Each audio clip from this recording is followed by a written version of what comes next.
Higit 4 na milyong pisong halaga ng shabu ang nasabat sa umunoy drug den sa San Mateo, Rizal. Bukod sa target ng operasyon, 12 iba pa ang nasa kote. Nakatutok si Marisol Abduraman, exclusive. Agad nagtakbuhan sa target area ang mga operatiba ng San Mateo Police. Pero nagulat ang nagkunwaring buyer nang hindi lang ang target ng operasyon ang kanilang nadatnan sa buy bust, kundi 12 iba pa, kabilang ang live-in partner ng target. Dami. Gamit pa.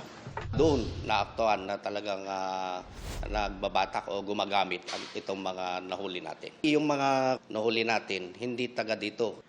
Bukod sa drug den, dito rin daw kumukuha ng droga ang ilang mga pusher, kabilang ang mga nahuli sa operasyon. Bulto-bulto ang kinukuha nila at dinis-distribute sa kanilang area. May worth 500, 300, 200. May certain na naman balot na.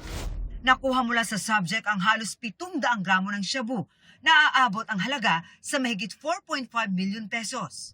Base sa investigasyon ng mga pulis, hindi lamang dito sa area ng Rizal nag-ooperate ang grupo, kundi sa iba pa, gaya na lamang sa Quezon City, Marikina at iba pang lugar.